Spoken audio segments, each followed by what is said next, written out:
এখান থেকে যে মাদ্রাসা ছিল সেই মাদ্রাসায় একটা সোনের ছাউনি ঘর থেকে আল্লাহ তাআলা দ্বীনের কাজের জন্য দিন দিন করে বড় করেছেন। এবং শুধু এটা নয়, ডাক্তার হাবিবুর রহমান যিনি ছিলেন, ওনার অর্থ সম্পদ যা কিছু ছিলেন এই মাদ্রাসার দান করে গেছেন।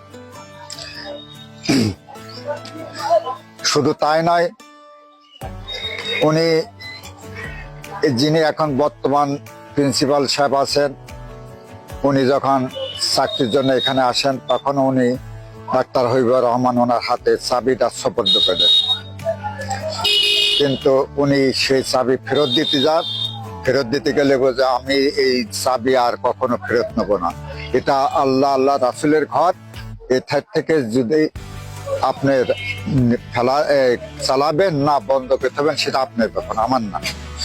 তাই উনি সুলতান আহমদ সাহেব ওনার পরিশ্রম এবং ওনার জীবনের সমস্ত কিছু উৎসর্গ করে দিয়ে এই মাদ্রাসাকে প্রতিষ্ঠান করে দূর দূরান্ত থেকে হাফেজ এবং বহুত ছেলে পেলে এখানে হাফেজ হয়েছেন।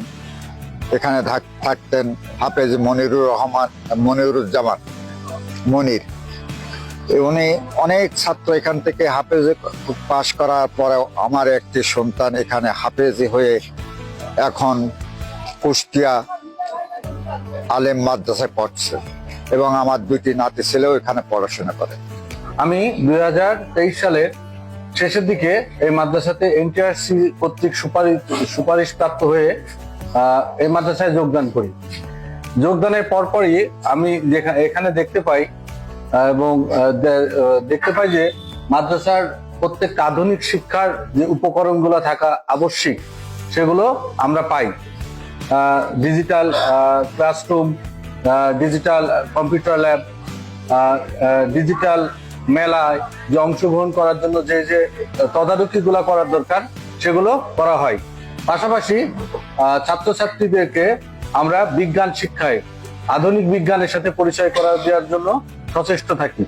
পাশাপাশি সৃজনশীল মেধা অন্বেষণে আমরা যোগাযোগ স্থাপন করার চেষ্টা করি। তার পাশাপাশি আমরা যেটা বিভিন্ন প্রতিযোগিতায় তারা সর্বোচ্চ স্বীকৃতির স্থান তারা যেন পায় সেই চেষ্টাটা আমাদের মধ্যে থাকে। আমাদের এখানে কম্পিউটার মনিটরিং এর মাধ্যমে সকল অনলাইনে কাজ করা হয়, তাদের রেজিস্ট্রেশন থেকে শুরু করে সবকিছুই অনলাইন ভিত্তিক হয়। পাশাপাশি শিক্ষার্থীদের মাঝে আধুনিক বিজ্ঞানের যে ধ্যান ধারণা জ্ঞান সেগুলো সাথে পরিচয় করা দেওয়ার জন্য আমাদের এখানকার প্রত্যেকটি শিক্ষক শিক্ষিকা তারা একত্রিত হয়ে কাজ করেন।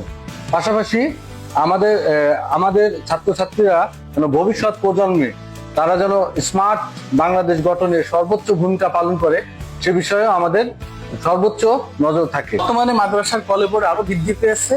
বর্তমানে মাদ্রাসাটি এখন কামিল স্তরে উন্নতি হয়েছে। আপনারা জানেন মাদ্রাসার রেজাল্ট তুলনামূলকভাবে খুবই ভালো। বর্তমানে আরো কিছু পদক্ষেপ আমরা গ্রহণ করছি মাদ্রাসার পক্ষ থেকে, কয়েকটি না বললেই নয়। যেমন আমরা লক্ষ্য করছি ছেলে মেয়েদের মধ্যে ইংরেজি ভীতি আছে, আরবি ভীতি আছে এবং গণিত ভীতি আছে। তো আমরা এই বছর থেকে শুরু করতে যাচ্ছি ইনশাল্লাহ যে ইংলিশ ল্যাঙ্গুয়েজ ক্লাব আমাদের এখানে প্রতিষ্ঠিত হয়েছে। আরবি মূলত আমরা ল্যাঙ্গুয়েজ ক্লাবগুলো প্রতিষ্ঠিত করেছি, ইতিমধ্যে আমাদের কার্যক্রম শুরু হয়েছে। এর মধ্যে রয়েছে ইংরেজি language club, English language club, আরবি ল্যাঙ্গুয়েজ ক্লাব, পাশাপাশি ম্যাথমেটিক্স এবং বিজ্ঞান ভিত্তিক পড়াশোনার জন্য আলাদা একটা ক্লাব আমরা তৈরি করেছি। খুব শীঘ্রই এর কার্যক্রম শুরু হবে। এর মাধ্যমে আমার বিশ্বাস আমাদের এই প্রতিষ্ঠানটি যেমনি পার্থিব চলার ক্ষেত্রে পার্থিব জ্ঞান যেটা দরকার সেটা দিতে সক্ষম, পাশাপাশি পরকালের যে জ্ঞান, ধর্মীয় মূল্যবোধ সম্পূর্ণ একজন সত্যিকার সুনাগরিক হিসেবে গড়ে তোলার জন্য যা যা করণীয় আমাদের প্রতিষ্ঠান ইনশাল্লাহ প্রত্যেকটা ছাত্রছাত্রীর জন্য সহায়ক হবে।